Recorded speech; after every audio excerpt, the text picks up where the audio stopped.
in my experience over the years watching poi, one of the things that happens is people focus an incredible amount on what I would call the most fundamental aspect of poi, which is just the skills.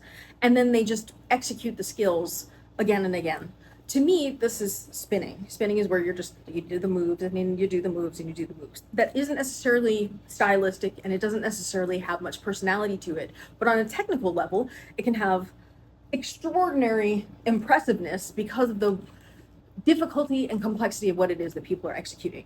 The reality is there's an infinite number. I mean, I'm sure there is actually a finite number of poi moves you could learn on a technique level, but for the practical purposes of our experience, we could say it's an infinite number, because in our lifetime, I don't think a human could well, maybe if we start living a lot longer, we could actually learn them all, but let's just say it's infinite. So no matter where you are, there's always more skills you can learn. And I've had a lot of people get lost in, well, I have to be blah, blah, blah, good enough, whatever that means, some arbitrary thing about what their skill level needs to be before they start stylizing it, which is not one of my beliefs. I think you can start stylizing yesterday, like before you even start spinning.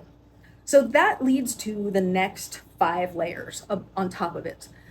There's the height. And when I'm talking about the height, I mean, there's the height of your body.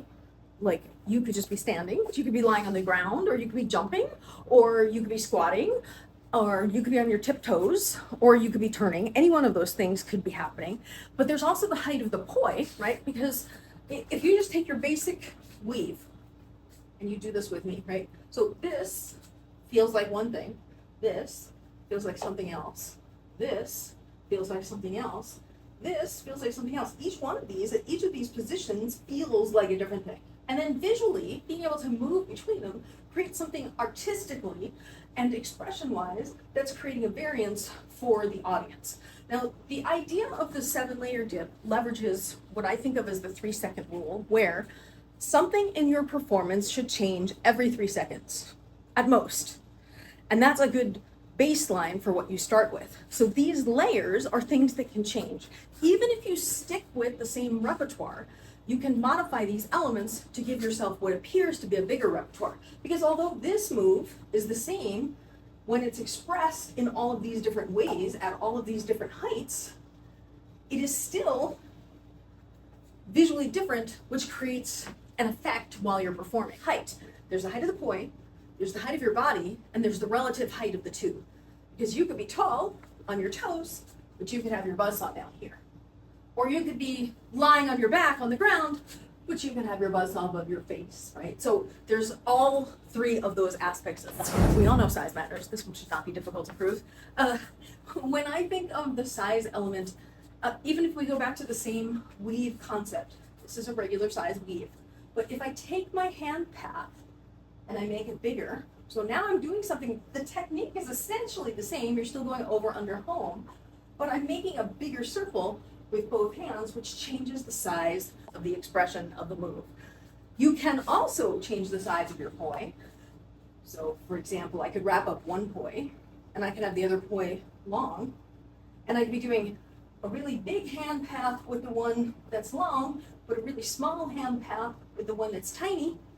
Still the same move, but a very different expression of the move, simply by changing the size of one of the poi and the size of the movement of the other arm. So there's those elements of it as well. Size of the poi, size of your body. Are you doing it big? Are you doing it cramped?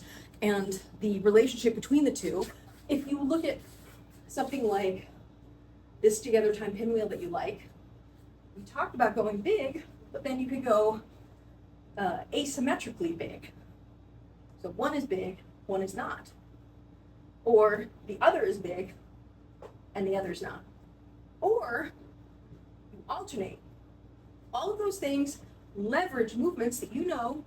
It's not a different technique, it's a different expression of the technique. So now suddenly you can take what you know and say it differently. I'm so excited, I love talking about the 7-layer dip. I feel like this is how you can make yourself into a performer even with a small repertoire. And then the next one is speed. So I think there's a lot of monotonous spinning out there. But if you do these sort of micro accelerations and then decelerations and accelerations and decelerations, I think you can really create an interesting effect with it. And then the other another technique that you can use to invigorate the performance with speed changes is if you do something with polyrhythms, where my right poi is spinning right now, twice as many rotations in the same interval as time as my left. And now I'm doing this variation on the weave, which is polyrhythmic, where it's 2, 2, 2 to the 1 with the left hand. Motion is like your body. You have expression. What you were doing a little while ago when I had you try out the weave at the different heights, in addition to moving your arms up and down, you also, as you went up, you added that back bend to it as well, right? So that's another type of motion. Motion also consists of turning. So we've worked a bit on turning and being able to turn from the overhand to the underhand and back again the other way. So there's motion in the 360, like the Earth around its axis, but then there's also motion like the Earth around the sun in an ever-expanding galaxy.